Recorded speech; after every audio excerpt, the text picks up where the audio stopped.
Okay, boys and girls, now we reach the easiest part of our discussion, that is hematology. You are very good at it from pathology as well, so let's practice. You can notice frontal bossing in this child. You can also notice that the malar eminences are like very super big. So the physical appearance here is what is called as chipmunk facies, and this is characteristically seen in children who are having a hemoglobinopathy by the name of beta thalassemia major. Obviously, these children would be transfusion dependent, and that is why you will notice that because the bone marrow is frustrated because it is producing defective RBCs now. So there's a bone marrow expansion, and even on the X-ray skull of this patient, the widening of the diploic spaces can be present. I know that you're looking for the word hair on end appearance. I agree to that hair on end appearance is what is shown here, but in the MCQ that hair on end appearance option was not there. He described a kid with thalassemia, transfusion dependency, chipmunk faces were also given, but then the technical radiological term that was given in the MCQ was widening of the diploic spaces. Because of this widening of diploic spaces, the bone trabeculations become very prominent. And this bony trabeculations, because they become prominent, that is the reason for development of that hair on end appearance. I repeat that fact again. Hair on end appearance is okay. That is the term that everybody was searching in the MCQ. We did not mention it. It is widening of diploic spaces due to which the bony trabeculations become relatively more prominent, and these kids are transfusion dependent. Now, like the case that came in paper, he said that what is the best way to confirm the prenatal diagnosis of this beta thalassemia major? Like one child is already suffering from this manifestation. He's 5 6 years of age. This is an educated couple. They've come to you today and they say that like we want to be 100% sure that our baby, the next baby that the lady is carrying, is having beta thalassemia major or not. The point is, I can do a test by the name of naked eye single tube RBC osmotic fragility test, but like Nesroft is a screening test. It's not like the best way for confirmation. So I think you can pick up the answer in this case. The best way would be that we can do a chorionic villus sampling, or we can do an amniocentesis, chordocentesis, and on the sample we will be doing a gene sequencing.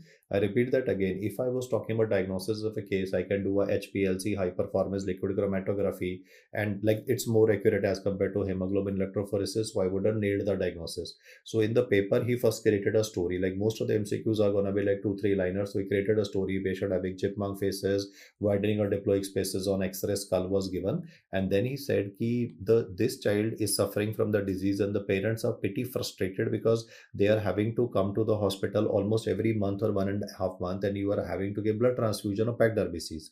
So the parents are asking you, doctor, like we want to have a second baby, and like how are we sure? And like I think in the question consanguineous marriage was also given, because if it's marriage between cousins, then like genetic disorders will become relatively more prominent. But like that consanguinity may or may not be like always present. The what I'm trying to say is that for prenatal diagnosis of this condition, we will do a chordocentesis or chorionic villus sampling or amniocentesis. Among the three, the procedure preferred is chorionic villus sampling, and gene sequencing will be done.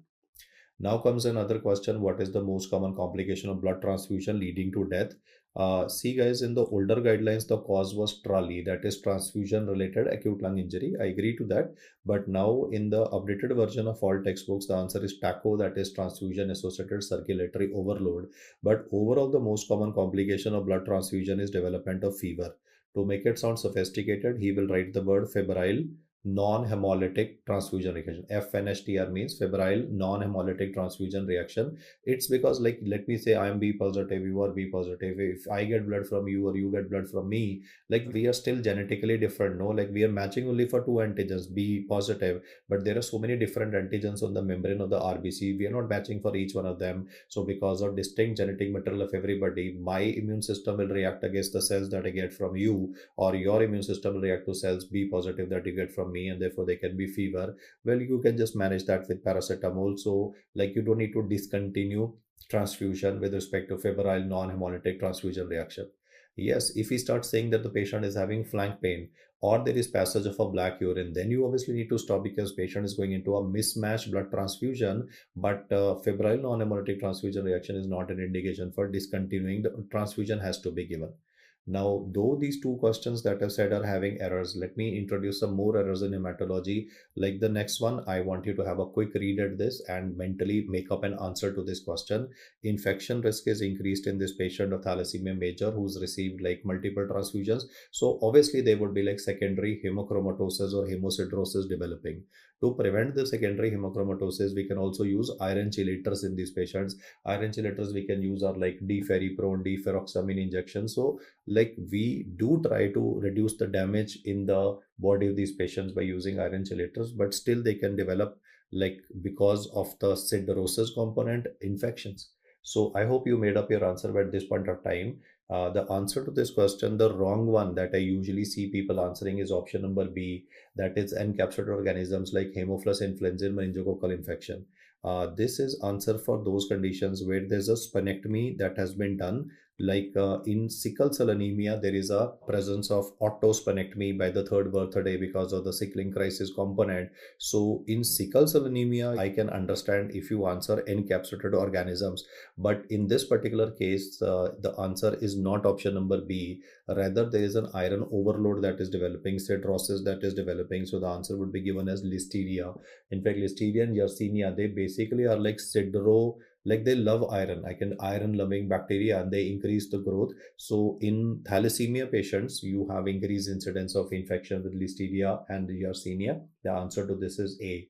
As far as C is concerned, salmonella, that can be due to food poisoning, no, contaminated food, golgappe, etc., consumed by somebody. Typhoid can come, and candida auris is what you get in intensive care unit if patient is on a center line. So yeah, blood cancer patients also will discuss, they can be having febrile neutropenia, they can have a center line associated bloodstream infection. But for transfusion dependency and hemosidrosis that is associated, it is listeria and yersinia.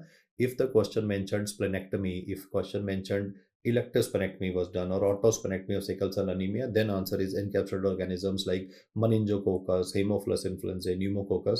And in febrile neutropenia patients that we'll be discussing for blood cancer, it is like gram-negative organisms, Pseudomonas and Candida. That is why we have to use in these patients like meropenem for Candida, which is invasive candidiasis into the bloodstream. We might have to use micafungin or echinocandins for the patient.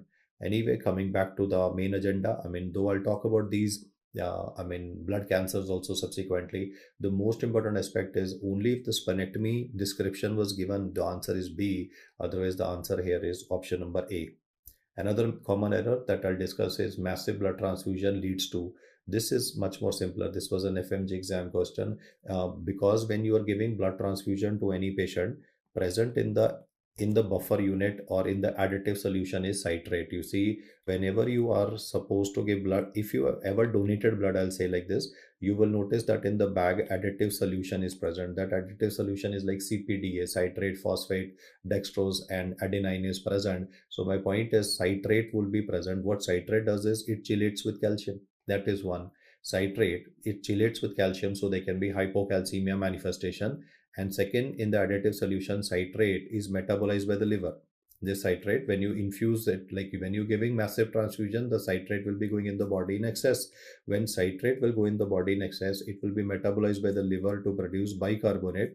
And as you can see, if bicarbonate will be generated in excess, I've written H2S, I've written HCO3, that is bicarbonate is being produced in excess in the patient. The excess of bicarbonate will result in development of metabolic alkalosis in this patient. So the correct answer for massive blood transfusion leads to development of which of the following? The answer is option number B, metabolic alkalosis. Another complication that can develop due to citrate excess is the chelation to ionized calcium. The levels of ionized calcium will begin to fall, and therefore tetany can be triggered in a patient. So tetany and hyperkalemic metabolic alkalosis is the manifestation that could be developing in a patient. So answer to this question is option number B. I'll say this once again. Additive solution which is commonly present is to ensure shelf life in the blood bank, like CPDA. With the CPDA, the shelf life in a blood bank can be up to like 35 days. We also have SAGM, SAGM, by which the shelf life can be about 42 days. But like with CPDA, we can store blood. If I donate blood today, it can be stored in a blood bank for 35 days. The full form CPDA would be like citrate, phosphate, dextrose, adenine, and all of them are like adenine will provide for ATP, dextrose is for sugar, P is for phosphate that will increase 2-3 DPG, and that will make the RBCs donate oxygen to the tissues. I mean, it will cause a right shift of the oxyhemoglobin dissociation curve. And why do you give citrate is to prevent the blood from clotting. Which simple sub funda is, why do you have an additive solution? The first and the simplest thing is prevent blood from clotting. Second, make the RBCs live. RBCs can live in our body because they get glucose. When you put them in a refrigerator at 4 degrees Celsius, they need some nutrition now. So where would the nutrition come? Dextrose. This dextrose is sufficient for 35 days, then the RBCs will begin to die. Now, too much of anything is bad. When you give massive transfusion, multiple transfusions to somebody, then additive solution is also going in excess in the body. That will cause citrate toxicity because excess of citrate is going to contribute to metabolic alkalosis and will also chelate with calcium and cause tetany. So the answer to this one is 2. What can be immediately seen after blood transfusion? Then you would have noticed that whenever you give blood to any patient, then the RBCs due to gravity in the bag will settle at the bottom, and superiorly you will always notice a supernatant solution. This supernatant solution is like super rich in potassium. Lots of time now, if you keep the blood bags just standing vertically for long duration, usually one transfusion should be done within 4 hours. Complete 1 unit of blood transfusion within 4 hours. If you leave the bag hanging, one, it is a recipe for disaster because bacteria will grow because blood is a very good culture media. Second, the supernatant solution is very rich in potassium. So if you will be giving like this, only like RBCs will go in the body, then supernatant solution left in the bag. If you infuse, you're loading the patient with potassium. The supernatant solution is rich in potassium. So hyperkalemia is one of the manifestations that we see. And second, I have explained to you already that blood transfusion, citrate in excess can contribute to tetany as a manifestation. So the correct answer here is 1 and 3. Metabolic alkalosis, hyperkalemia, and hypocalcemia or tetany-like manifestations would be seen. You might have to give calcium gluconate to the patient. Let's do another common error-based question. The question said, CKD patient was given 2 units of blood transfusion in the previous 4 hours. He's having breathing difficulty. The blood pressure is elevated with congested neck veins. Now, if the moment you read this word congested neck veins, that means heart is getting involved. There's a development of, cardiogenic. There is a cardiogenic pulmonary edema that is coming in this patient, because of which there is a shortness of breath.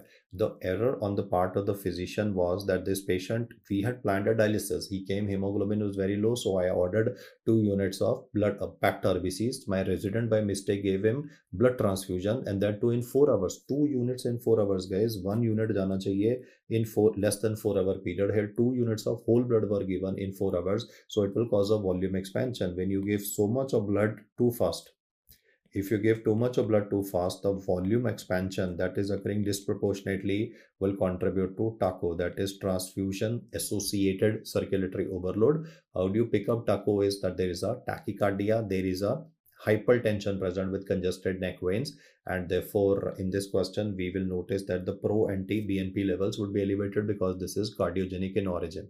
Option number A is for TRALI, transfusion related acute lung injury in a patient, whereas option number C is blood products taken from grand multipara. That is again antibody mediated. That again is a feature that is seen due to TRALI. TRALI occurs because the donor was, let me say, grand multipara. So antibodies would be causing like the damage to the pulmonary endothelium, and occurs in patients with GFR less than 30. That is the explanation for anemia. Na? If person is having CKD and the GFR is low, that means kidney is substantially damaged, so anemia will occur. So they need a transfusion, so that the quality of life of the patient can be improved. Though ideally, like in CKD patients, we preferably give iron supplements and darbepoetin, that is erythropoietin injections that I've handled in the kidney section. But I just wanted to bring to your attention TACO versus TRALI, the aspect. In fact, I'll just write it here. How in a question will you identify whether TACO is there or TRALI is there? Just check out the vitals.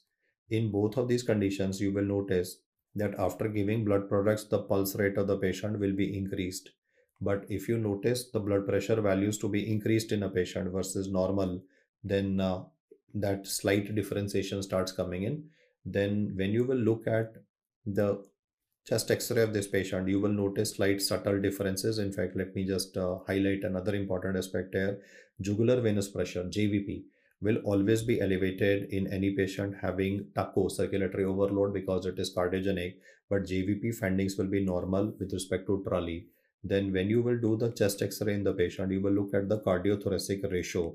If it is a heart failure occurring in a patient, the cardiothoracic ratio will be increased. But in TRALI, because it is a non-cardiogenic pulmonary edema, you will notice that the X-ray of the patient will be perfectly normal. So I'm trying to say on clinical grounds, though ideally the best way to go and identify this is to check for the level of pro-NT-BNP. I mean, if I check pro-NT-BNP, the values would be like usually in excess of more than 1000 picograms. But as far as TRALI is concerned, the values would be normal or slight elevations may be present. So there is no reason why on clinical grounds any doctor can have a difficulty in appreciating whether it is TACO or TRALI. The common thing that I've highlighted here is the question will say shortness of breath occurring immediately after few hours after blood transfusion. Shortness of breath after blood transfusion, two differential diagnoses. In fact, I'll write this on the left. What I've tried to explain to you is how do you differentiate whether it is TACO versus TRALI of shortness of breath after administration of blood transfusion to a patient. And then he will hint you, he will give hints also, no, like 2 units were given in 4 hours. That is exceptionally fast in this patient. And now I think with this the next question will become easier. A lady is having blood breathlessness within like 1 hour of giving 1 unit of packed RBCs, saturation is dropping, BP is in the low, bilateral crepitations are present, but there is no raised JVP. Chest X-ray shows bilateral diffuse pulmonary infiltrates, and which of the following is the most likely diagnosis? The trick in this question is that he has not mentioned, I mean, like if you identify, there is a cytokine induced damage occurring in the lungs, there is a non-cardiogenic pulmonary edema present, BP is not elevated, it is rather on the lower side, X-ray is showing diffuse pulmonary infiltrate, but BNP is normal. I mean, this cannot be cardiogenic in a patient. So I will first rule out the option A, TACO. And like if I look at anaphylactic transfusion reaction, then anaphylaxis would usually like occur even earlier. Like why after 1 hour? It will occur within couple of minutes. And with anaphylaxis, agreed that hypotension will occur, but then like the examination finding of the lungs will be revealing like bronchospasm, no? Because histamine is liberated. So there would be rhonchi, there would be laryngeal edema. The laryngeal edema will contribute to cyanosis in a patient. There would be obviously hypotension, and it will occur within minutes.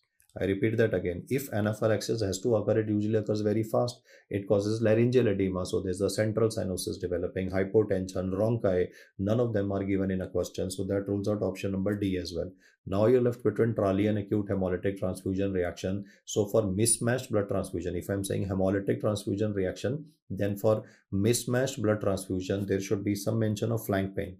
I mean, the question is very smartly worded, and I'm trying to discuss MCQs in an MCQ. That is why these are being discussed under the common error part. They would be flank pain. They would be like maybe black urine being passed in a patient.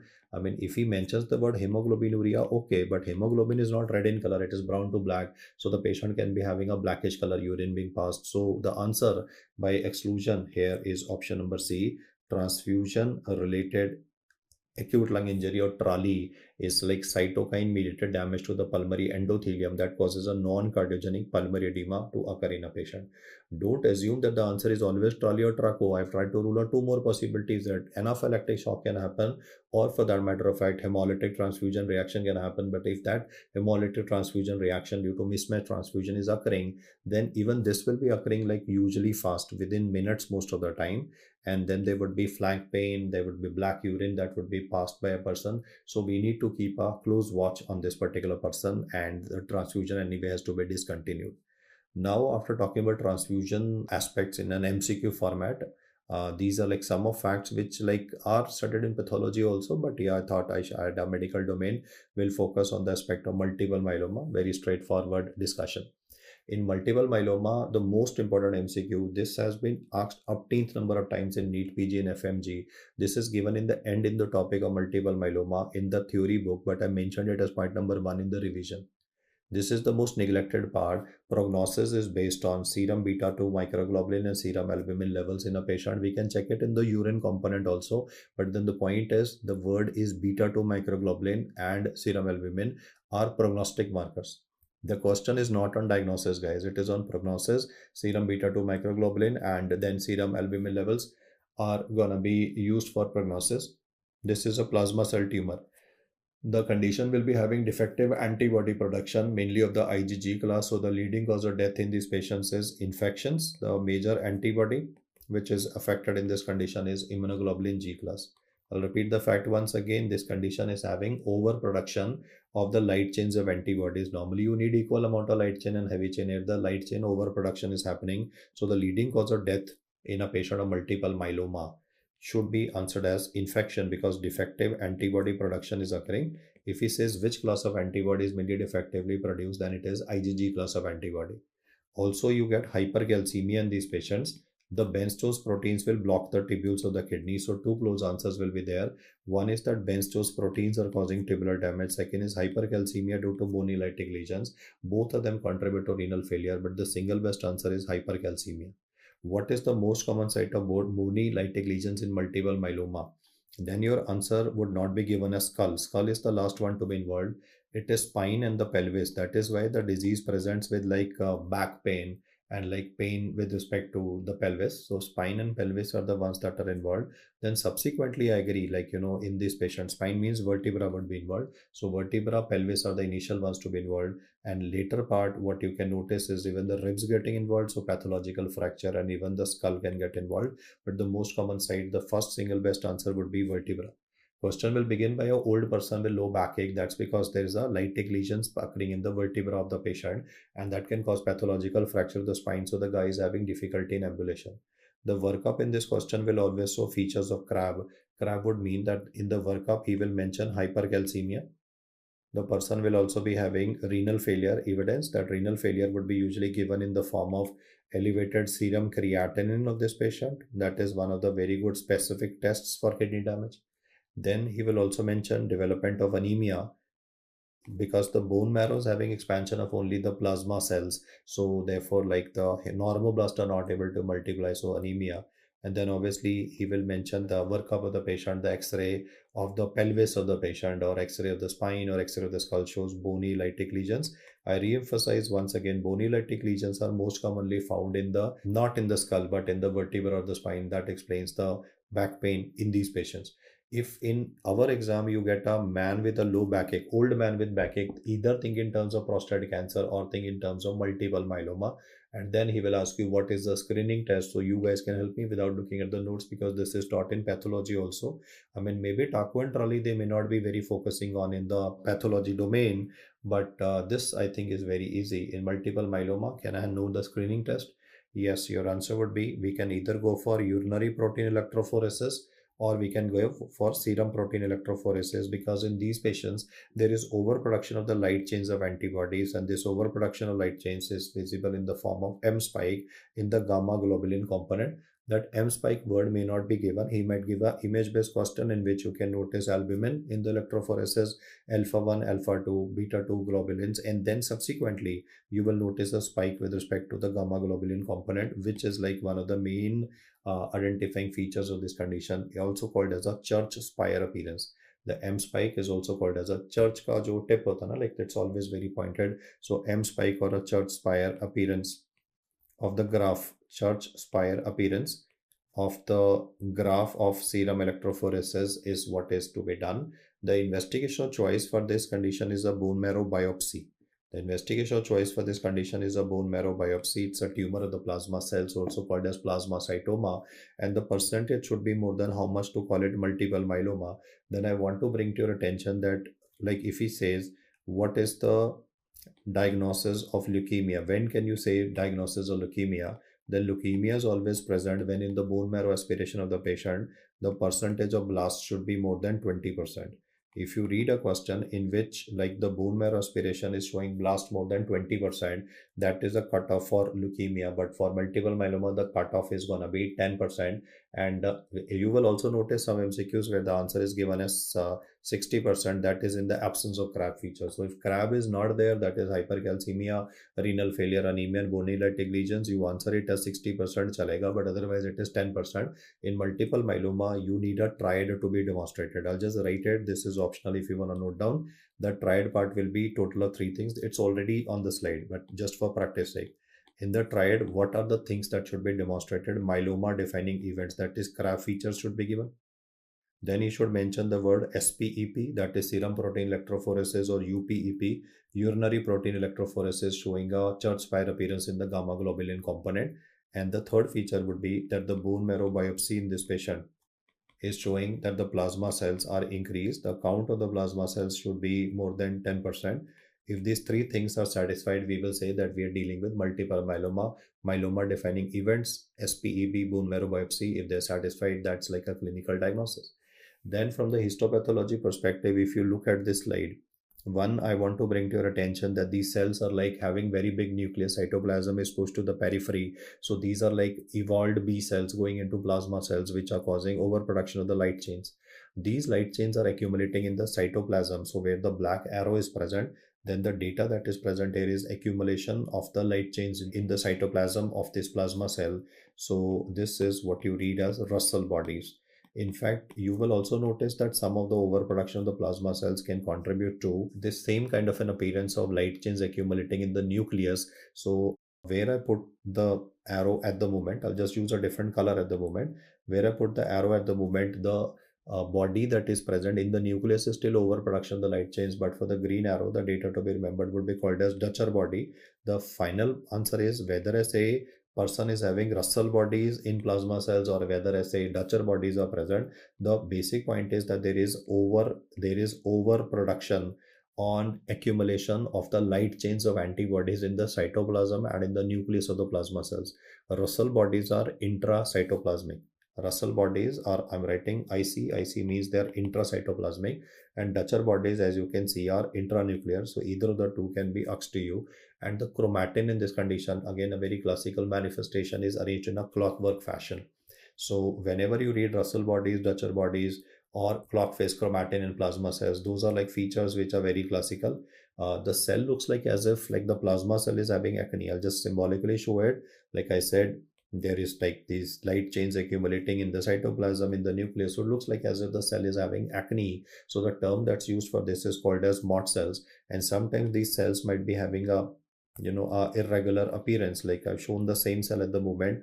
It is having Dutcher bodies which are inside, the Russell bodies and the periphery, but like the cell looks like a fire. So the word is plasmas, I mean Mott cells and plasma cells, or like instead of saying the word plasma cells, which is like very cliche, he might in this point of time use the word flame, FLAME. So just rephrase this. Obviously these are like plasma cells overfilled with light chains, but the physical appearance is what is called as flame cells, FLAME or Mott cells.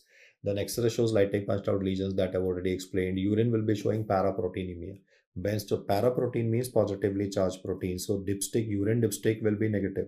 Positively charged proteins cannot be picked up on urine dipstick. So though there is a large amount of proteins present in the urine of this patient, you will always notice the word written urine dipstick is negative for albumin.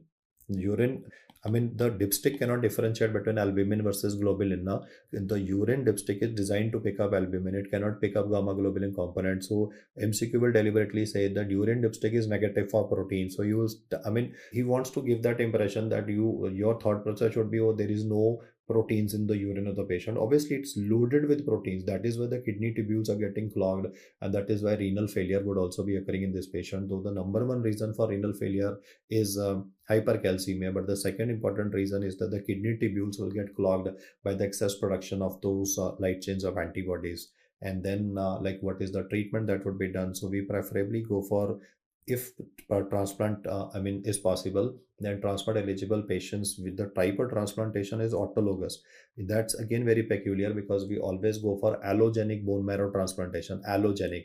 But in this case, this is the only scenario, only two times you will read the word autologous bone marrow transplantation. What are those medical conditions where you are gonna read about autologous bone marrow transplantation? Well, the first entry would be, in case, not all cases, but if required in Hodgkin's and non-Hodgkin's lymphoma, we go in for autologous. Though we manage with chemotherapy or with radiation in Hodgkin's, but then like lymphomas are the only situation where we go for autologous. And the second is the topic of interest, that is multiple myeloma. Now, what are the traditional drugs that we are using for this condition? So the drugs are like, one is bortezomib. This is a proteasome inhibitor. So from the pharmacology perspective, we'll say which of the following is a proteasome inhibitor that's used for management of this patient. Your answer is bortezomib. Then is lenalidomide. That's gonna be a cousin of thalidomide and Dexona. Those are the traditional drugs that were being used till now. The new drug that we are being using is daratumab. So daratumab, with lenalidomide, dexamethasone, and bortezomib, which is a proteasome inhibitor, is the main initial chemotherapy that is given for these patients. And then we plan a autologous stem cell transplantation. And routinely for all other conditions, you will answer by default allogenic stem cell. If he asks you what is the treatment for acute lymphoblastic leukemia, it is allogenic bone marrow transplantation. For all conditions, myelofibrosis, aplastic anemia, we will prefer going in for allogenic bone marrow transplantation. In hemat, the only two times you will answer autologous is like for lymphomas and for multiple myeloma. Next up is acute myeloid leukemia. You can pick up the unmistakable appearance of these rod-like structures in the cytoplasm of the myeloblast, that's called as Oyer rods. The second feature, very characteristic, and I'll explain to you for which variety would it be seen, is the gingival hyperplasia variety. And then is this manifestation where it looks like patient is having a proptosis. It is the blood cancer cells, that is myeloblast, which are myeloperoxidase cells, which are getting deposited in the orbital skin. This manifestation itself is an image based question. And if you are having, like, you see, the point is myeloblast are multiplying in the bone marrow of this condition, but they'll colonize the bone marrow, then go into the blood, then go to liver, then go to spleen. It will cause an organomegaly, and ultimately they're getting deposited in the skin, they're getting deposited in the gingiva, they're getting deposited in the skin of the orbit, which is causing that proptosis kind of a presentation. This is what is called as granulocytic sarcoma. I'm not discussing a rhabdomyosarcoma. That is gonna be like a mesenchymal tumor. I'm talking about a blood cancer which is multiplying so aggressively that it is getting deposited in the skin of the orbit, and thereby giving that pseudo appearance of proptosis. In earlier times, the word used for this was scleroma. Now we preferably use the word granulocytic sarcoma. The cells will be having a myeloperoxidase positivity. The flow cytometry report in this condition will say CD13, 14, 33, and 61. This 61 variety is obviously for the M7 variety. That 61 positivity is for the M7 variety of acute myeloid leukemia.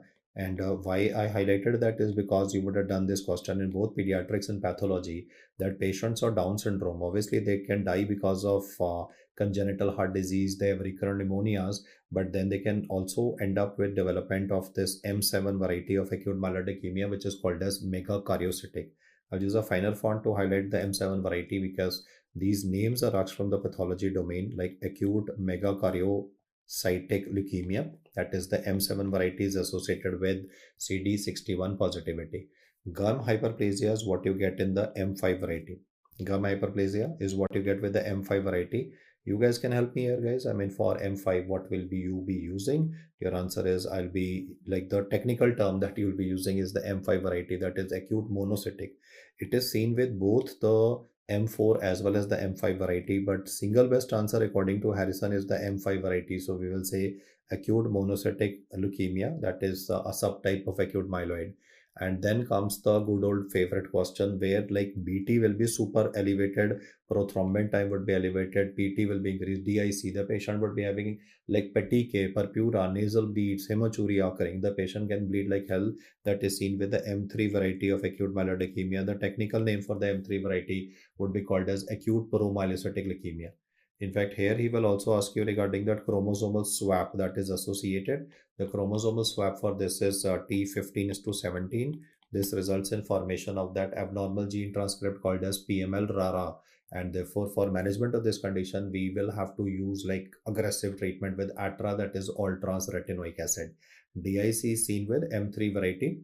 It is also called as acute promyelocytic leukemia. We do not use traditional chemotherapy or cytarabine daunorubicin for the M3 variety. In earlier times, when we used to treat these patients with the of the M3 variety by giving cytarabine or like daunorubicin, we used to kill the myeloblast, agreed, but the Oyer rods that used to be released, they used to trigger DIC.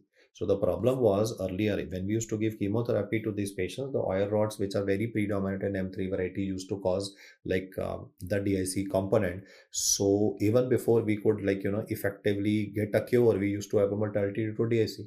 Now this is not seen because for this M3 variety, they ask you about what will you use, and it's not some fancy multi-million-dollar anti-cancer drug funded by some big Bill Gates Foundation. It's a simple vitamin A derivative, that is all trans-retinoic acid, which is used for management of this condition. One more drug which I would like to bring to your attention and asked is arsenic. I mean, arsenic is one thing that is always taught in forensic class as a homicidal poison.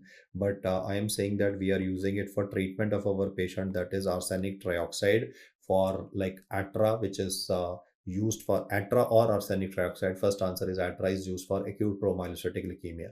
The investigation choice for diagnosis of this condition is a flow cytometry on a bone marrow aspiration specimen.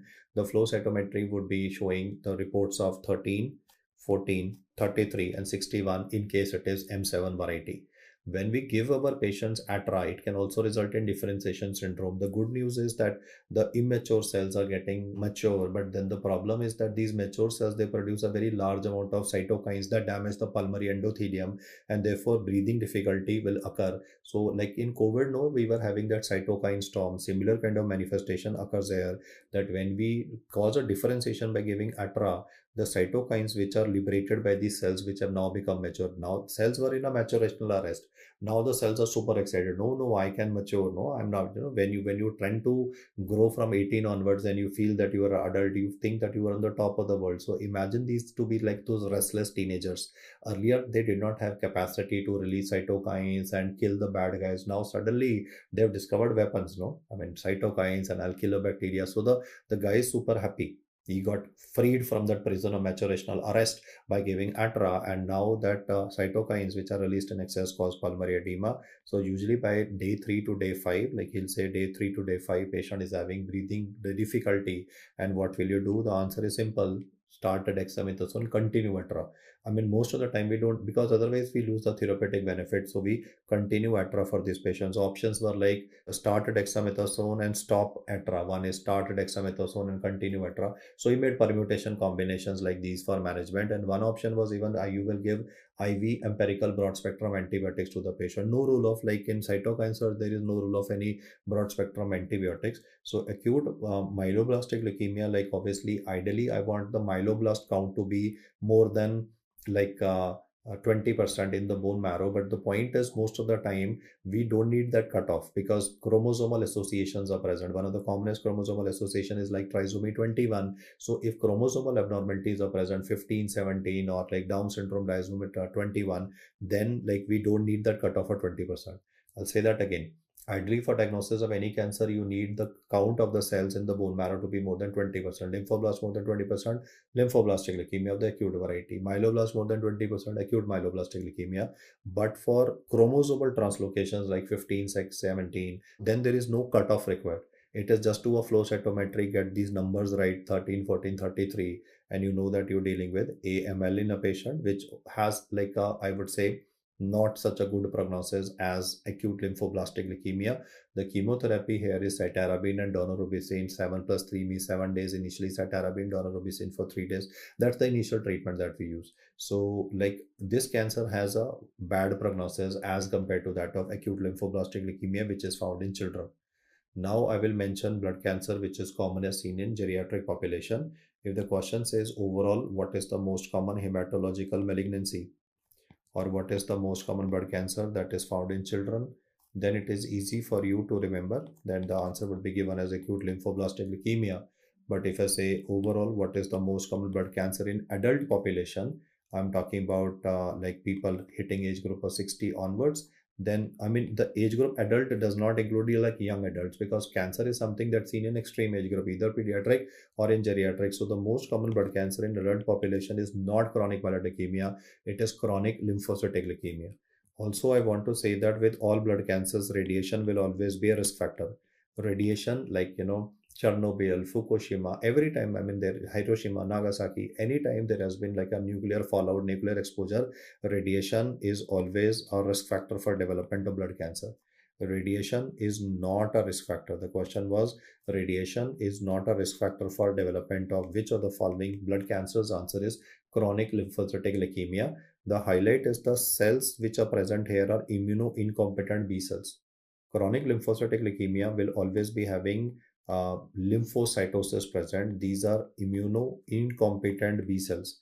The problem with these incompetent B cells is that they start attacking self RBCs, they start attacking self platelets. So the immuno incompetent, the word is immuno incompetent B cells, will be responsible for the manifestations in this patient, and these immunocompetent B cells are very fragile.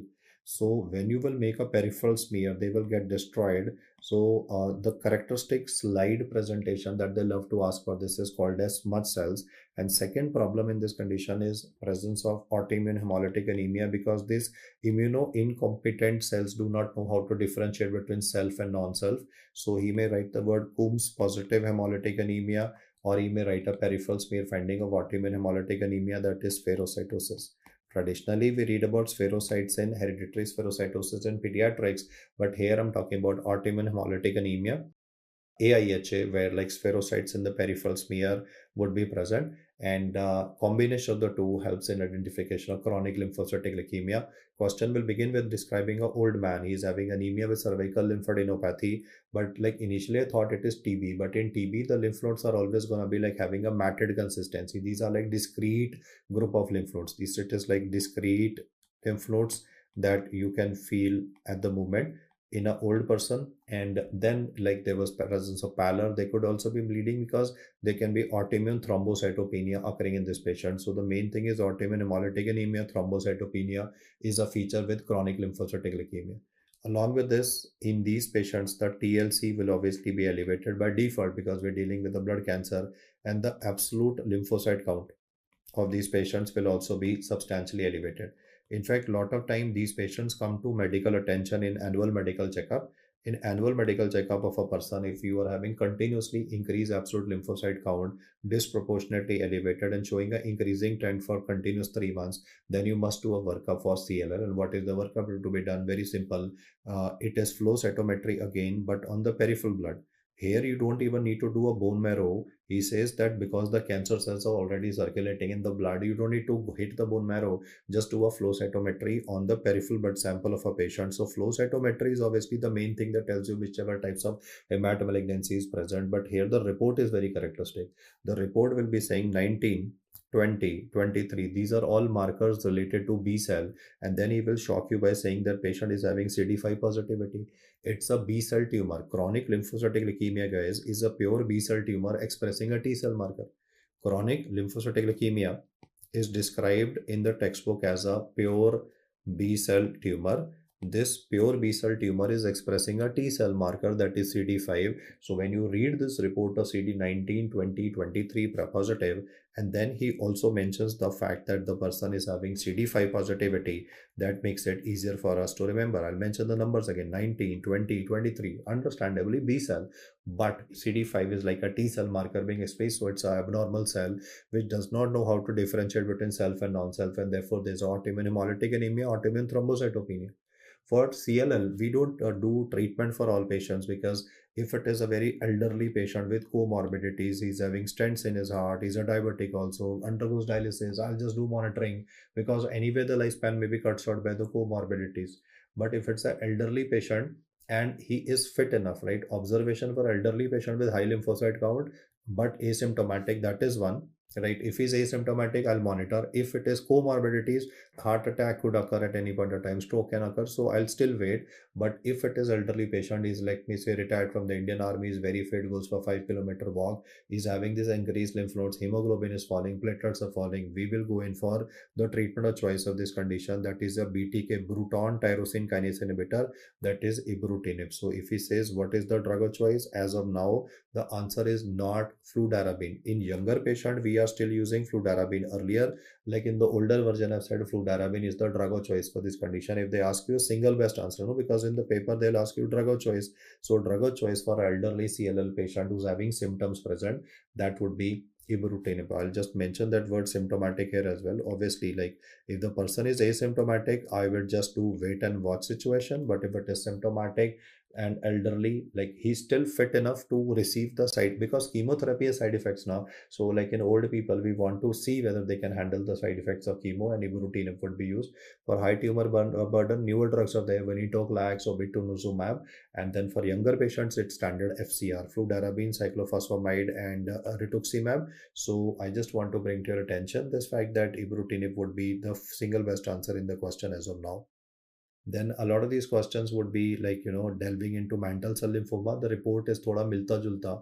that is CD5 positivity is there, but CD23 negative is cyclin D1 positivity.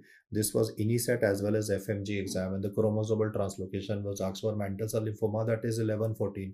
Follicular lymphoma is 14-18, that will be discussed subsequently, but mantle cell lymphoma is a non-Hodgkin's lymphoma with cyclin D1 positivity with 11 to 14 translocation, and CLL is overall the most common blood cancer in adults, which causes autoimmune thrombocytopenia as well as autoimmune hemolytic anemia. Therefore, Coombs test can be given to be positive.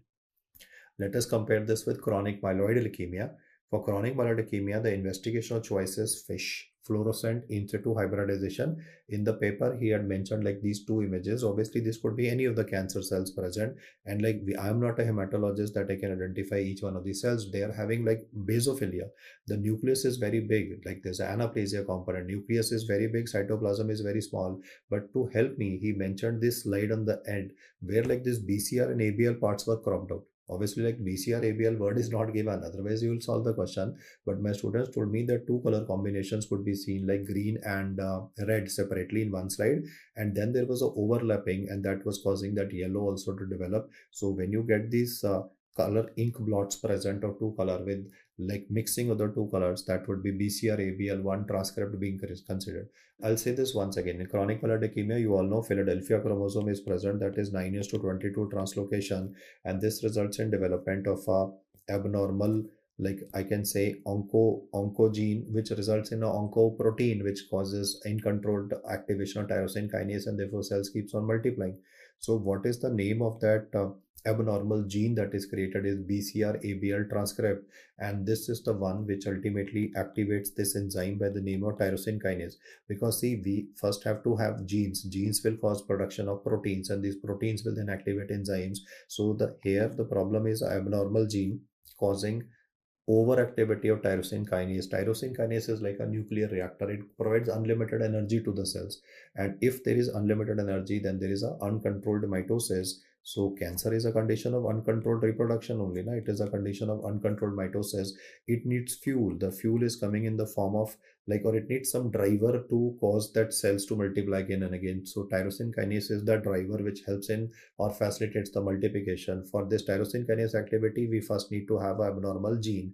The name of the gene is BCR-ABL1, and therefore like we can do PCR in these patients for diagnosis, or we can go for FISH, that is fluorescent in situ hybridization. I mean, in the inset, this that has been currently shown to you is the representation of FISH, where there's mixing of two colors. That means that some part of chromosome 9 is mixing with chromosome 22, and that abnormal gene that is created is causing uncontrolled reproduction of cells. In chronic myeloid leukemia, you will always be having patients complaining of early satiety. Like this patient, he says, I used to eat 3 chapatis at dinner and like 4 at lunchtime. And he says that I feel so full, even half a chapati. So initially, I did not understand what is going on. But when I did a per abdominal examination of this patient, I noticed there was a huge spleen. In fact, this spleen can be so big that it can even cross the umbilicus. You see, I can just grade it there. Like you in malaria, you might be having mild splenomegaly. Then sometimes if the malaria is recurrent, you can be having moderate splenomegaly. Mild splenomegaly is just felt below the left hypochondrium. If it's going towards the umbilicus, moderate. But if it is crossing the umbilicus, like here I've shown the spleen is literally going in the right iliac fossa of the patient, though massive splenomegaly can be present in CLL also, but is more common in chronic myeloid leukemia. For your exam purpose, if you ever read the word massive splenomegaly, you should always think in terms of if it is a child and like neurodegenerative features are given, think in terms of Gaucher. Massive splenomegaly given in a child resident of Bihar and he's having anemia, thrombocytopenia, think of Kala Azar. But in an older person or an adult man, if there is a massive splenomegaly given, first thing in terms of chronic myeloid leukemia. I'll say that again. If he says infant, there is neurodegeneration, milestones issues occurring in a patient, then it is Gaucher's where you get that crumpled tissue paper cytoplasm appearance.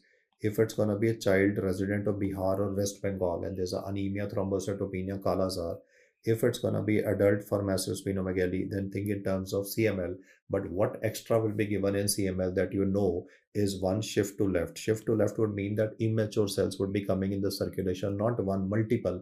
It will say myelocyte, metamyelocyte, promyelocyte. There is no other report where multiple classes or multiple in the same cell line multiple precursor cells are given. Like if I say ALL is a condition in which only lymphoblasts will be written. Only lymphoblasts are the only cells that are populating the bone marrow and the blood. In acute myeloid leukemia, it's only myeloblasts that is populating everywhere. But here, the entire family of the precursor cells, that is metamyelocyte, myelocyte, or like myeloblast, promyelocyte. I mean, all the entire precursor cells will be showing uncontrolled reproduction. Like the values would be 5% metamyelocyte 15%, promyelocyte 20%, because they've done a cell count in a patient. Chronic myeloid leukemia is called as a myeloproliferative disorder. Myeloproliferative would mean that the precursor cells, many of them in the entire line, are basically multiplying. I repeat this again. In all blood cancers, you get a maturational arrest, and only one cell is the predominant cell, and that's the only cell जो बार बार multiply करता रहेगा. लेकिन यहाँ पे जो पिछले खानदान में जितने हैं ना, सब आ गए. That is myelocyte, metamyelocyte, promyelocyte, all would be proliferating. So shift to left. यहाँ पे जो न्यूट्रोफिल्स बनते हैं, वो neutrophils, like normally neutrophils live for 6 hours, but in chronic myeloid leukemia the neutrophils don't die. They keep on, like that's why the TLC is high. Now the immature cells are present in circulation. Cells are not dying. That's why I said no, uncontrolled mitosis, and cells are not dying in this condition. So neutrophils की जो killing power होती है, for that we do a score called as neutrophil alkaline phosphatase score. In this condition, the neutrophil alkaline phosphatase score is low because the cells are past their expiry date. These cells should have died. They did not die. They're still present in the circulation. They're adding up to the circulation overload. And that also explains one more feature, that why he really say the word leukostasis. Leukostasis means sluggish circulation. Leukostasis means that in chronic myeloid leukemia, the TLC of the patient can be like 1 lakh per cubic millimeter. And because of this sluggish circulation, which can affect the lungs, breathing difficulty can be present. Leukostasis can affect the lungs, so saturation will develop.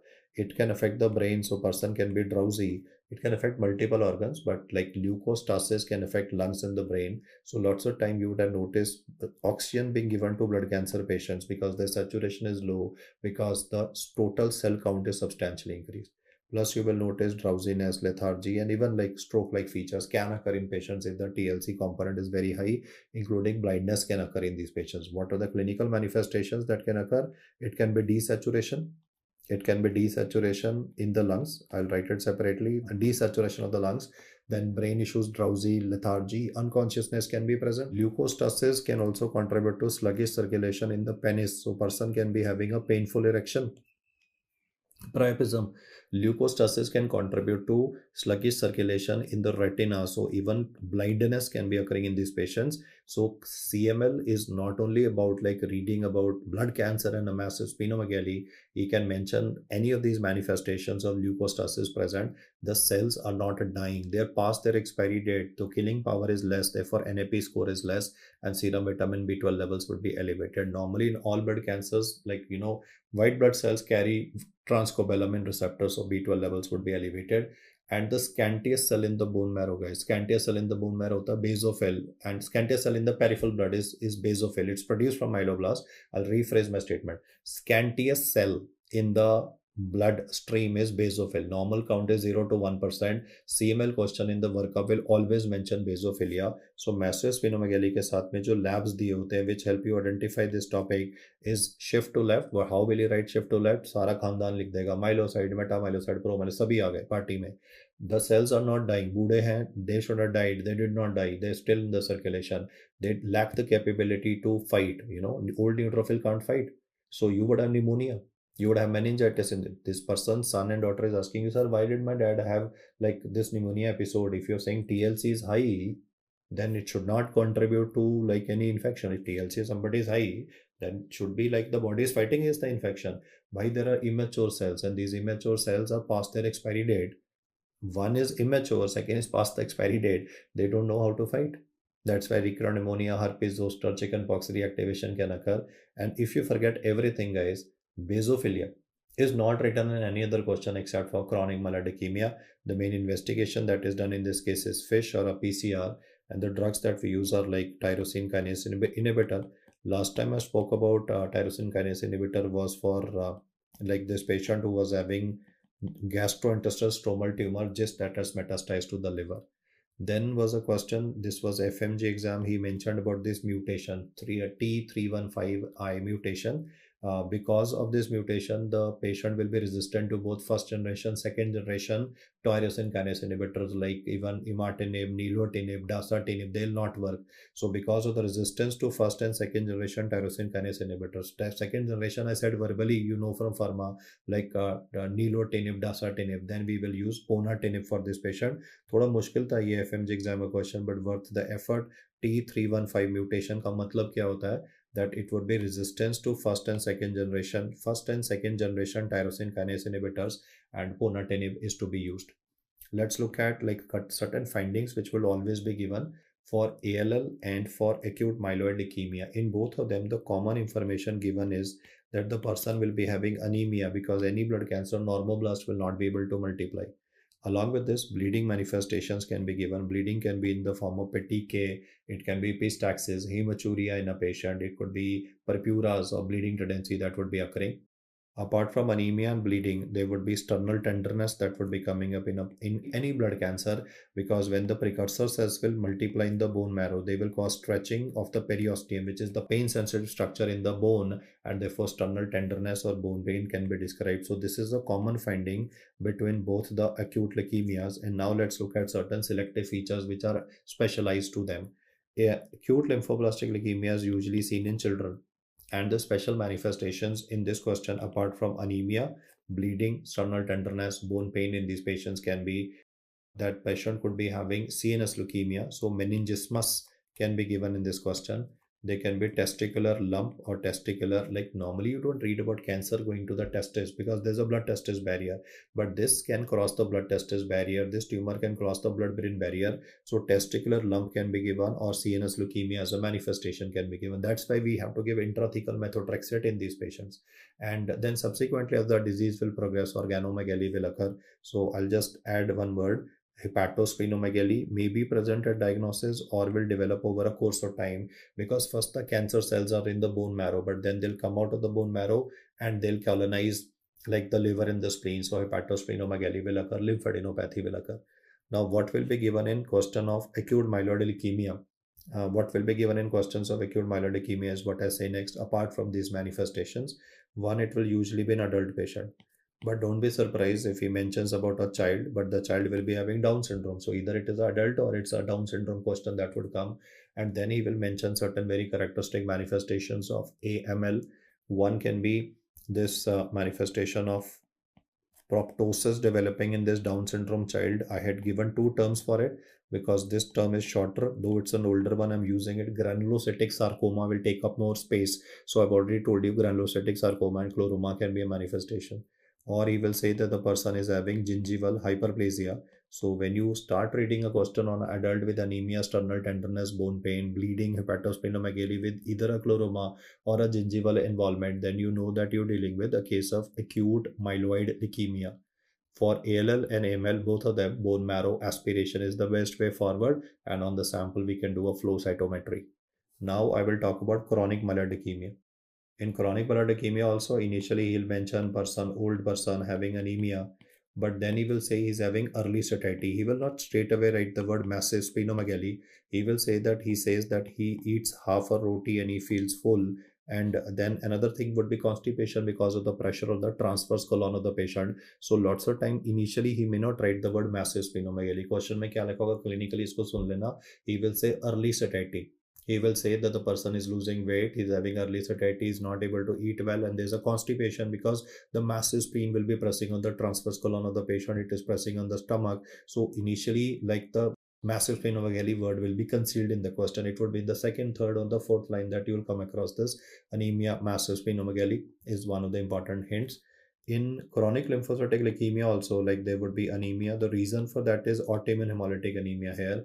And then he will say cervical lymphadenopathy. In fact, this blood cancer starts with like cervical lymph node involvement, and then like the manifestations would be given in the labs of these patients that this is a Coombs positive hemolytic anemia. Once I mentioned the common clinical manifestations, next would be what is the investigational choice for these patients. So the investigational choice for acute lymphoblastic leukemia would be answered by you as bone marrow aspiration. On the sample, I can then do a flow cytometry, and the number of cells obviously can be checked. Lymphoblast more than 20%, myeloblast more than 20% respectively. Though for acute myeloid leukemia, the 20% cutoff is not required in the presence of certain chromosomal abnormalities that I've already explained. For chronic myeloid leukemia, the main test to be done is FISH, fluorescent in situ hybridization. If not given, your answer is PCR. And for chronic lymphocytic leukemia, your answer is flow cytometry. This flow cytometry, I'm writing in short form, FC means flow cytometry. You don't need even a bone marrow aspiration because the cells are already there in the blood. So this was again a question that which blood sample, I mean, what is the sample that you'll be taking? So there is no need of bone marrow aspiration. It is flow cytometry on the peripheral blood that will help in diagnosis of CLL. Next, we come to the unmistakable Reed-Sternberg cell, which is having that owl-eye appearance. I mean, you can see the nucleus, and then you can also notice that there's a very prominent nucleoli that is present. So that owl-eye appearance is read by you two times. One is you read that owl-eye appearance, one with respect to cytomegalovirus, but that would be on a urine microscopic examination of a patient who's undergone a kidney transplantation. The appearance is also different, but in this case, it's like very classical nucleoli in the nucleus of the cell. They've obviously basophilic and is called as the owl-eye appearance present. You can see it bang in the middle of the slide. Then, like after giving this Reed-Sternberg cell, which is the classical cell, he said which chromosomal association is responsible. I mean, which, like, for acute AML, I was saying 15, 17, or like for Down syndrome, I was saying again M7 association. Here, like the question was which chromosomal defect contributes to Hodgkin's lymphoma. So your answer is 9p24 amplification. It was a two-step question. He did not ask the diagnosis as Hodgkin's lymphoma. That obviously Reed-Sternberg cell you will say with the owl-eye appearance. वो बोला which chromosomal amplification will cause it. So chromosome 9p24, you get a classical Reed-Sternberg cell. The investigation choice is a excision lymph node biopsy, and you come across total of 5 varieties. The top 4 varieties are called as the typical varieties. The last one is called as atypical. It's called as atypical because nodular lymphocytic predominant variety, the last one that I'm writing, is CD15 and CD30 negative. This RSL, which is classical, is CD15 as well as CD30 positive. All varieties of Hodgkin's lymphoma, I'll say the number once again, all varieties of Hodgkin's lymphoma are CD15 and 30 positive. The one which is CD15 and 30 negative is nodular lymphocytic predominant. That is why it is called as the atypical variant. Nodular sclerosis is the overall most common variety, though in India it is the mixed cellularity and shows classical Reed-Sternberg cells. Then is the issue of worst prognosis, that is lymphocyte depleted. If he says best prognosis, that is where people make mistakes between lymphocyte predominant and lymphocyte rich, because both imply similar in English sense, rich or predominant. Your answer is nodular lymphocytic predominant because it is very slow growing. Just to highlight the slow growth, I can say 20 years ago this tumor was detected and now it is almost of the same size or slightly bigger. Huge thing I'm saying. Tumor was detected 2 decades ago. I mean, tumor kills a patient in years there or in months altogether. Look at lung cancer, patient dies in couple of months. Here, the tumor is extremely slow growing. That is why it has a good prognosis. The special cells which are present here are called as popcorn cells. Just like you're aware of popcorn on a calcification on chest x-ray of pulmonary hamartoma, popcorn cell of fibroadenoma. I'm talking about popcorn cell of nodular lymphocytic predominant, also called as LNH cell, and this is going to be CD50, obviously CD20 positive, but 15 and 30 would be negative. So most of the questions with respect to Hodgkin's lymphoma are not on the commonest variety but on the atypical variety. Atypical because it is 15 and 30 negative and is very slow growing. Normally lymphomas will spread very fast. Then the Hodgkin's lymphoma will always be having a contiguous spread. So the clinical bites that would be given in the question, I mean how the clinical question of Hodgkin's lymphoma will be given. The clinical bites will begin by usually describing a child, and then he will say the child is having that. He might begin by describing features that might be looking like that of TB, so low grade fever, and then he may say that there is a weight loss occurring in a patient, there is night sweats, evening rise of temperature. So category B symptoms, category B means that hematological malignancy is causing like symptoms which might look like that of tuberculosis. That will be the initial profile. Then he will say that on examination, the child is having a cervical lymphadenopathy. So you will be convinced that the child is having a tubercular cervical lymphadenopathy of the extra pulm, because this presentation that I've written, this is like seen with, this is the commonest presentation that you get with extra pulmonary TB, that is cervical tubercular lymphadenitis. Now, what will be further words written that will tell you that this is not tuberculosis?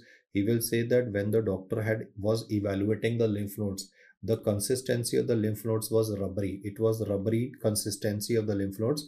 In TB, it is matted. Matted means that lymph nodes are stuck to each other, so you can't feel them separately. But in Hodgkin's lymphoma, each enlarged lymph node will always be felt like a rubber ball. So rubbery consistency of lymph nodes would be described in this condition.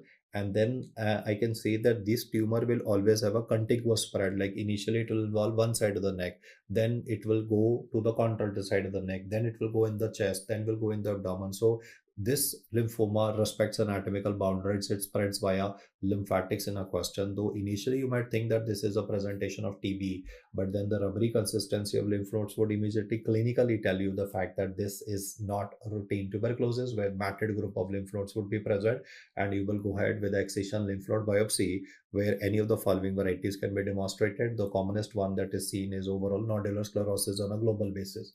What do we do for this condition? We go for ABVD, so we'll just practice the drugs there. Alphabet A, this would be for adriamycin. B would be for bleomycin. Adriamycin is the same drug which can cause cardiotoxicity, so it can cause like a dilated cardiomyopathy in a patient. Bleomycin is the same medicine that causes pulmonary fibrosis. V is vinblastine. I mean, you might have thought vincristin chalega. Vinblastine is okay. It causes peripheral neuropathy. आप मुझे D से बता दो जरा. In patients of Hodgkin's lymphoma, we go for Ann Arbor staging, and based on Ann Arbor staging, in early stage of disease, we'll be giving radiation only. But later stages, we will have to give ABBD. So the question was still open, guys. The alphabet D would be standing not for doxorubicin. Here, the commonest error that students make is they answer doxorubicin. It is dicarbazine that is to be answered. Doxorubicin to yahi hota na, adriamycin and doxorubicin both are same. It is dicarbazine which is to be answered. Though, as I said, in the early stages, if Hodgkin's lymphoma is identified early, then we might have to go for only radiation, and that will cause shrinkage of the lymph nodes, like hilar lymphadenopathy causing SVC syndrome. Hilar lymphadenopathy causing breathing, so early stage radiation can be used. But if it is like spreading, then it is always advisable to go in for chemotherapy. ABVD 6 cycles would be given, and it has a very good prognosis. Why it has a good prognosis? Due to two reasons. One, from the pathology domain, this tumor exhibits a contiguous spread. This is optional. If you want to note down, chalega, otherwise chhod dena. Contiguous spread, because you know this from pathology, so I said you can let it go. और दूसरा मैंने बोला कि lymphatic spread है. So this tumor is like, it will respect anatomical boundaries. पहले ये left cervical group of lymph nodes को involve करेगा, फिर राइट को कर लेगा. जब दोनों हो गए सर्वाइकल वाले, फिर कहेगा चलो अब कहीं और चलते हैं. चलो अगली डिलीवरी, तो अगली डिलीवरी होगी हाइलर लिम्फेडेनोपैथी, फिर अगली डिलीवरी एक्सलरी लिम्फेडेनोपैथी, फिर अगली डिलीवरी पोर्टा हेपाटिस के लिम्फ नोड्स, फिर अगली डिलीवरी रेट्रोपेरिटोनल लिम्फ नोड्स. तो ग्रेजुअली तो सारे लिम्फ नोड्स इन्वॉल्व होंगे, पर जैसे मैंने बोला कि ये पूरे पहले एक ग्रुप ऑफ लिम्फ नोड्स को इन्वॉल्व करता है, फिर नेक्स्ट मूव ऑन करता है. So contiguous spread and lymphatic spread is seen. That also ensures कि the prognosis of Hodgkin's lymphoma will be relatively good. लेकिन अब एक non Hodgkin's lymphoma पढ़ते हैं जो कि बच्चों में मिलता है, उसका नाम है Burkitt's lymphoma. The classical presentation would be a child, Afro-American child with a jaw swelling, और साथ में starry sky appearance would be seen on a salivary gland biopsy of this patient. Like this particular patient, or like I can, instead of salivary gland, like I can say like even if I do biopsy of the lymph node, same finding would be present. So the message here is like he will always describe a Afro-American child, jaw swelling, and then like starry sky appearance on a lymph node biopsy would be a feature of Burkitt's lymphoma.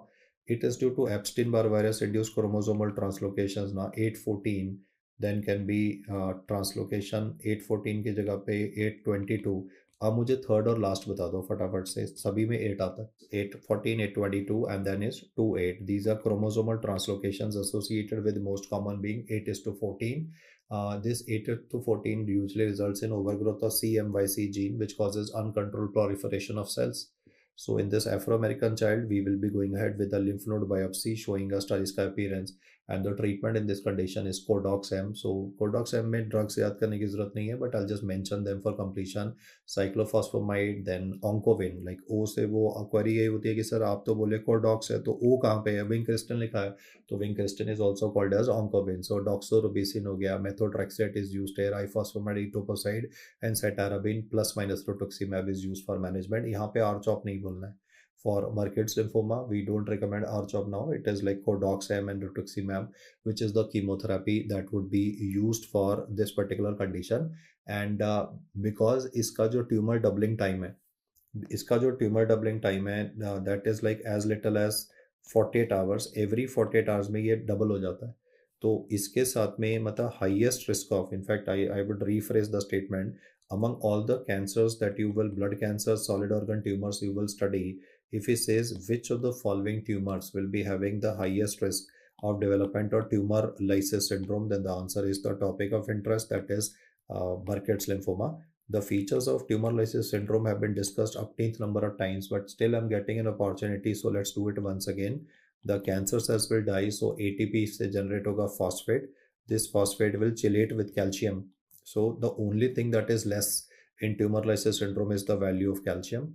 Because cancer cells are dying, they'll release a lot of potassium, because potassium majorly is present in the body in a extracellular space. Mainly potassium the body में cells के अंदर होता है. Now when you kill the cells, it will come in the bloodstream of the patient, so potassium values would be substantially elevated. And then because of the DNA breakdown, there would be excess production of uric acid. Because uric acid के levels यहाँ spike करेंगे, तो यहाँ uric acid बढ़ने से gout नहीं होगा. इतना ज़्यादा यूरिक एसिड बढ़ता है, इतना ज़्यादा यूरिक एसिड बढ़ता है कि वो किडनी के ट्यूब्यूल्स को क्लॉग कर देता है.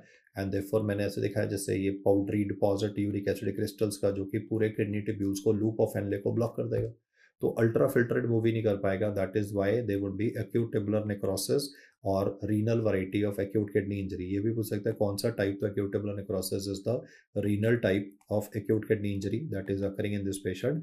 The drug of choice for this condition is rasburicase, that we have already discussed even in multiple other sections also, but I just wanted to bring to your attention that everything will be more except for calcium, which will chelate with phosphate. And the usual reason why like this fatal complication is dangerous is because it will cause renal shutdown. The tumor with highest risk of tumor lysis syndrome and these manifestations is seen with the topic of interest, Burkitt's lymphoma. The tumor doubling time as given in Harrison is every 48 hours. I mean, the more you are delaying the workup of the patient, more we're delaying the treatment of this patient, there is risk of like these complications rising in the patient. You see, आप इलाज नहीं करोगे तब तो death होनी होनी है, airway compromise से हो जाएगी ना. इतना ज़्यादा सर्वाइकल लिम्फेडेनोपैथी है that the patient can be having like even like airway compromise. Highest risk of tumor lysis syndrome is seen with Burkitt's lymphoma. Manifestations are hyperphosphatemia, hyperkalemia, hyperuricemia, along with hypocalcemia. And you don't get a gout here, you get acute tubular necrosis / both mean the same, renal variety of acute kidney injury in this particular patient. The chromosomal swaps are the ones which are the primary ones, with most common being 8:14. Then comes a non-Hodgkin's lymphoma. So the most common variety is called as diffuse large B-cell lymphoma. But it says which variety is commonly seen with HIV positive patients. Then it is again diffuse large B-cell lymphoma only, but it's a subtype that he wants to hear. So when you do questions for HIV positive patients, he will want to hear about this immunoblastic subtype. It is diffuse large B-cell lymphoma only, but the subtype that is he wants to hear is the immunoblastic subtype. And yeah, I mean, HIV positive patients can have a primary CNS lymphoma also. Then the one that is associated with Helicobacter pylori is multoma. It is a non-Hodgkin's lymphoma of the B-cell variety. Multoma can be regressing after H. pylori has been eradicated. The one that is associated with human herpes virus 8, also called Kaposi herpes simplex virus. One is obviously HHV8 causes that Kaposi sarcoma. But today I'm not talking about Kaposi sarcoma, I'm talking about primary effusion lymphoma, which will contribute to even like shortness of breath due to bilateral pleural effusions developing in this patient. Then associated with hepatitis C is the marginal zone lymphoma. Then he is given an image in which my students could easily identify these cells which are having a U-shaped nucleus. You can see that I've highlighted that U-shaped nucleus here. This U-shaped nucleus is what is called as a hallmark cell. I'll use a finer font size so that like the appearance of the nucleus remains very classical. You can see here the U-shaped appearance of the cell. This is called as a hallmark cell. This is seen with anaplastic carcinoma. Anaplastic carcinoma is associated with chromosome 2 to 5. This was actually an FMG exam question that he gave a slide in which this U-shaped, even here you can notice, no, at 3 o'clock position, you can notice the U-shaped of the nucleus. So this is a hallmark cell. This is hallmark cell is the name itself. Seen with 2 is to 5 chromosomal translocation. Then the next cell that I'm bringing to your attention is having that appearance, lobulated appearance like of the brain. Like if I give shape here, this is a lobulated appearance of the Sézary cell. It is also referred in MCQs as cerebelliform appearance. The peculiarity is cerebelly, मतलब cerebelliform मतलब जैसे brain का surface पे lobulation gyre sulci होता है. It's not exactly gyre sulci, but that irregular lobulations are present. So cerebelliform appearance of cancer cells is what is being shown here. These cells are originating from the skin, guys. This is a very peculiar tumor that originates from the skin. So the broad term that is used for this would be called as cutaneous T cell lymphoma, CTCL, cutaneous T cell lymphoma.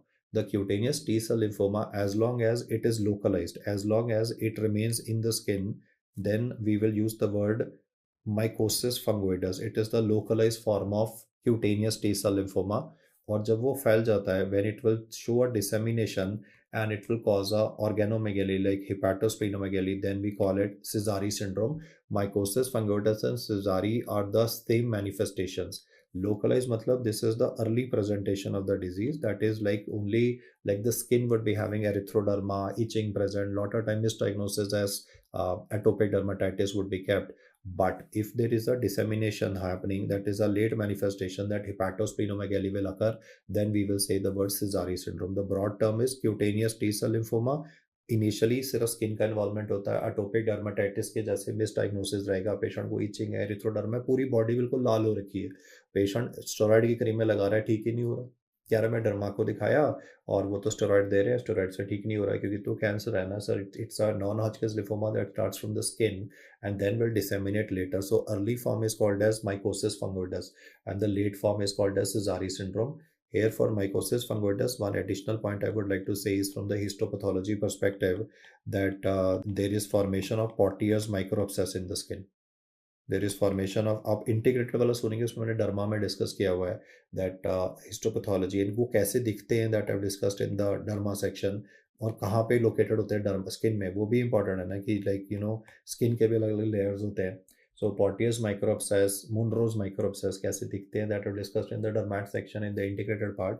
But at integrated मतलब वो जो routine वाले integrated videos है, vitals वाले, that's what I am talking about. So mycosis fungoides histopathological finding is Pautrier's microabscess. The disease is limited only to the skin. Patient keeps on itching all over the skin. Erythroderma, topical steroids, antihistaminics, no relief. Then it spreads to the liver and the spleen, and you get like Sézary syndrome. And this dissemination wala cell, which is shown here as Sézary cell, it has a the question will not say by Sézary cell. तो फिर तो पूछने का मतलब ही नहीं. He will give a cerebelliform appearance of this malignant cell, and he will say this is seen in options will be mycosis fungoides also and Sézary also. So your answer is Sézary, because if the tumor is localized to the skin, then you will not have this cell in the blood. Then it is present in the skin only. It is present in the lymphatic system of the skin. But then if it spreads into the bloodstream and goes to liver and spleen, that is when we use the word Sézary syndrome per se. That's why it's called as Sézary cells. A common error students make is this particular cell that you can see at the moment. This is having more lobulations present. In fact, the shape I can say resembles a flower. So this time I'm not using the word cerebelliform. I'm saying this is more of a like a flower that I have currently shown. So flower cells are what are seen with HTLV1, and the tumor that I'm talking about is what is called as adult T cell leukemia / lymphoma.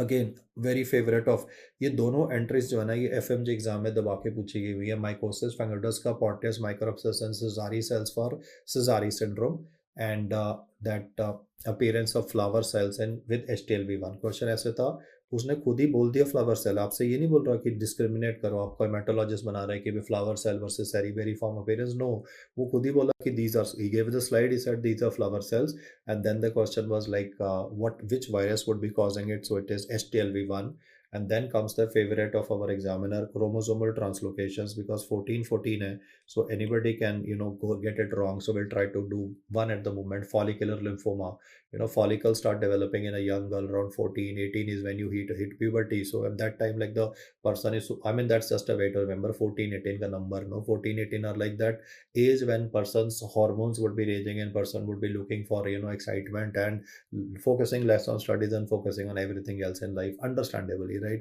So that's where like this chulbul wala nature is where the things can go wrong and there could be a tumor developing, that is follicular lymphoma. Mantle cell lymphoma is earlier वाले age group में 11 से 14 वाला, that is mantle cell lymphoma.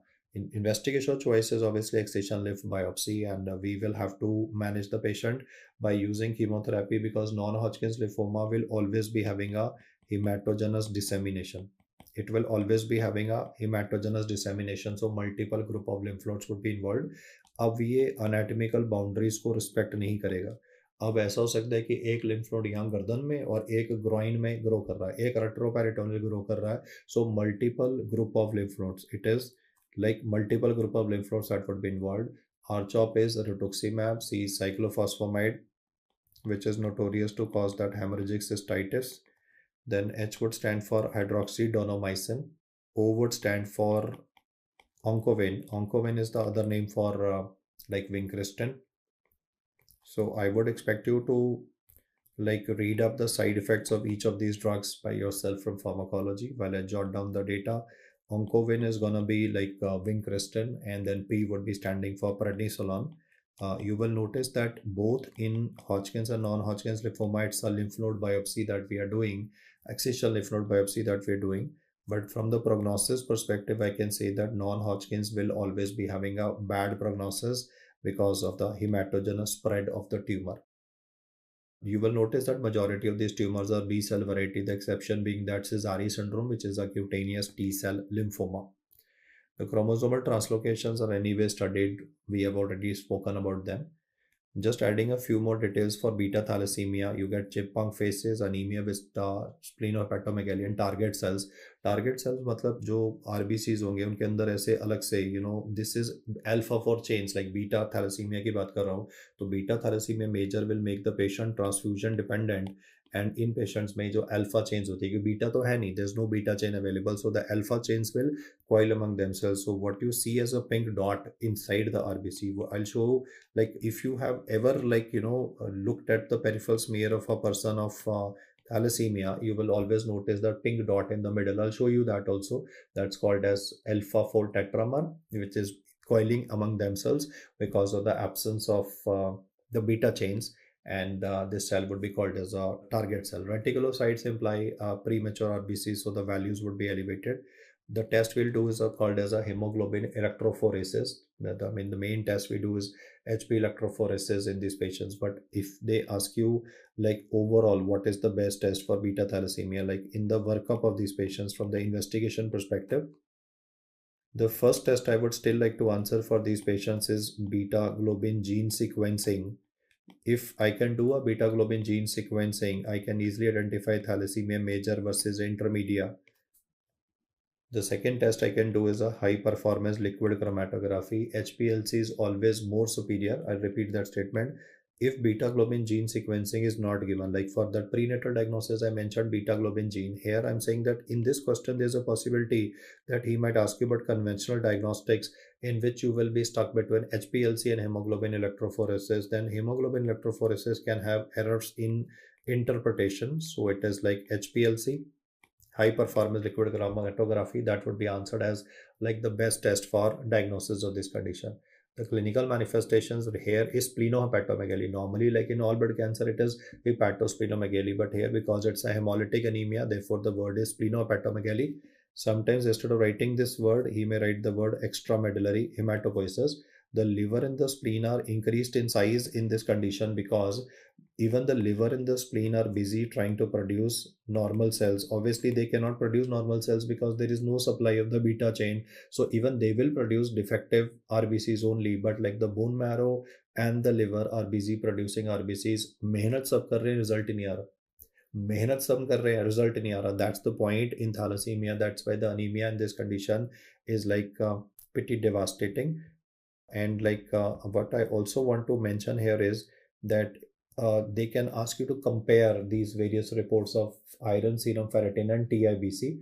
Iron deficiency anemia जो है, that is gonna be I'll come back to thalassemia in just 30 seconds. I just want to draw your attention that एक तो serum ferritin और TIBC, they both have a inverse relation. So let me just write it कि अगर आप, if you are able to figure out the serum ferritin value for any condition, you just have to do opposite for TIBC, that is total iron binding capacity.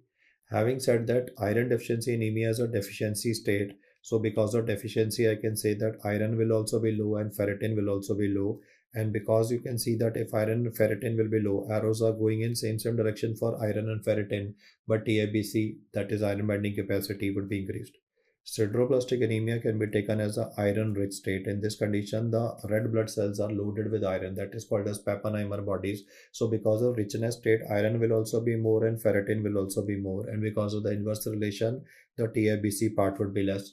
Now coming to the last entry, that is anemia of chronic disease, the main mediator that is responsible for regulating iron levels in our body and plays a role with hematopoiesis is hepcidin. This is like the main regulator of iron metabolism. What hepcidin is doing in this condition is it is causing inhibition of utilization of iron. Iron is to be utilized for hemoglobin synthesis, but this is causing inhibition of utilization of the iron from ferritin, which is the storage format. So if you read this statement carefully, inhibition of utilization of iron from ferritin, what will happen is that the ferritin will be unutilized. If ferritin is unutilized, the values would either be normal or they will be elevated. The main thing is ferritin values are either normal or elevated. Still we are seeing an anemia because ferritin is not getting utilized. Iron levels in this patient can be low, and the most important thing is because ferritin is more, TIBC in this condition can be low. So mainly for these direction of arrows, this kind of data is asked to you in the paper. The highlight of anemia, I mean chronic disease कहाँ पे पढ़ेंगे, तो anemia of chronic disease is what you see with SLE, rheumatoid arthritis, ulcerative colitis, Crohn's disease. In all of them, the main issue would be that it would be a normocytic anemia of chronic disease. पूछे what is the type of anemia, we get both types. Anemia of chronic disease causes normocytic normochromic as well as microcytic hypochromic. Single best answer is normocytic normochromic, but the main thing is ferritin is more and still we are calling it anemia, and the RBCs in this condition will be not able to utilize that iron which should ideally be coming from the stores. That is why we are calling it an anemia manifestation in the patient. Now coming back to the thalassemia domain, I want to say that what is the main treatment for thalassemia? Then your answer is bone marrow transplantation. Yes guys, in patients of thalassemia also we would like to go in for a bone marrow transplantation, which will be written as allogenic because it's a relative who's donating the bone marrow. Allogenic stem cell transplantation is recommended, but obviously this is not possible till I achieve survival and I maintain hemoglobin in this patient. So for survival we have to give recurrent packed RBC transfusions. The problem with recurrent packed RBC transfusions is that they will cause iron overloading. So along with packed RBC transfusion, we must always be giving iron chelators to these patients. These iron chelators that are used are deferoxamine, or another iron chelator that we can be using is deferasirox, or there are multiple available. Deferiprone, that's an oral one. Deferoxamine is one of the common ones used. It is a subcutaneous injection, and that would be helping in controlling the levels of iron. If I don't control the levels of iron in the body of this patient, it keeps on accumulating. It can contribute to a manifestation that I've explained in the endocrine section, that is by the name of bronze diabetes, where there would be bronzing of the skin, there would be type 1 diabetes, and liver cirrhosis developing in the patient also. So nowadays they are also asking what is the treatment of choice, or what is how do you maintain survival? So in survival, answer both packed RBC and deferoxamine. Unless and until I do this activity, there is a high probability that my patient can develop hemochromatosis, and that could be written in question as bronze diabetes. I've not written bronze diabetes get triad, I'll just say it verbally. Bronze discoloration of skin diabetes means pancreas is getting damaged. And then lastly I said the liver cirrhosis would also be a manifestation occurring here. In the peripheral smear of these patients, it is the alpha 4 tetramer, that is the classical manifestation that would be present. Then is this table for the various types of anemias that I've explained. Now coming to this peripheral smear slides that are shown to you, In the first one, you will notice that this is not a routine normal right and Giemsa stain because it's not showing RBCs to be pink. It's rather bluish and greenish in color. So first of all, I would like to bring to your attention that this would be a supravital stain, that is crystal violet, and the supravital stain, the blue dots that are seen inside the red blood cells are what are technically called as Heinz bodies. What is shown at the moment is Heinz bodies, which are a feature that is seen with G6PD deficiency, where like intake of antimalarial drugs can result in extensive hemolysis, and sometimes we might even be able to see that bite cells also present. But at the moment, like bite cells are easy to identify, but that blue dot is Heinz bodies. Why? Because the slide is a supravital stain. Then if I focus on the next slide, that's the conventional, I mean the right and the Giemsa stain that we are using. So here, like never an issue. You can see the blue dot which is present. This blue dot is seen in patients of hereditary spherocytosis. So the answer in the slide that we should be giving for this blue dot is Howell Jolly. The final summary is that if you are able to see blue dots inside the red blood cells, they can either be Howell Jolly bodies or they can be Heinz bodies, and the answer will change. The color of the slide would tell you as a differentiating feature. The color of the slide is telling the story that your interpretation is G6PD deficiency versus an autosomal dominant condition, that is hereditary spherocytosis. For G6PD, it is X-linked recessive disorder, not glucose 6 phosphatase, glucose 6 phosphate dehydrogenase. That's like an antioxidant system in the RBCs that is missing. Then if you move on to the extreme right hand side, almost a similar kind of slide, but I can say if I zoom in, the like in some of those areas, no, like I'll use a finer font. You can notice that some of the RBCs are having multiple blue spots also present. It's like a stippling that is happening inside the red blood. Like if you look here, you can notice a lot of blue spots present in a very RBC that doesn't look like having a normal morphology. So this patient was having lead poisoning, and the moment I say lead poisoning, you are able to identify that I'm talking about Pappenheimer bodies. Pappenheimer bodies are a feature of sideroblastic anemia. There are multiple reasons for like Pappenheimer bodies, but then at the moment, this is causing more of like a stippled appearance that is present. These Pappenheimer bodies will change the diagnosis to that of sideroblastic anemia. One of the anti-tubercular drugs that causes sideroblastic anemia is isoniazid. That was asked in FMG exam. Which anti-tubercular drug causes sideroblastic anemia? It is isoniazid. You can see multiple stippled appearance of the iron deposits in the RBCs of the patient. So two slides which look almost identical, but then the interpretations are grossly different. And now we move on to very classical golf. Again, that I mean, this is again like the greenish blue representation that is present. This is what is called as golf ball inclusions. You know, when we look at a golf ball, the surface is very irregular. So golf ball stippled appearance, I can say golf ball inclusions are present. This is a feature of alpha thalassemia that is called as hemoglobin H disease. Again, a one liner to be remembered. Next are RBCs which are having spikes. If you look at the spikes, then the spikes which are present here are asymmetrical. I mean, they're randomly distributed. But if you look at them, these ones, they are more equally symmetrically distributed spikes on the surface of an RBC. So if they are like symmetrically present, if they're equidistant from each other, if they're equidistant spikes from each other and symmetrical, you will say these are acanthocytes. But if they're gonna be asymmetrical, then you will say that these are acanthocytes. Acanthocytes are what you read with especially vitamin E deficiency, which can be due to malabsorption.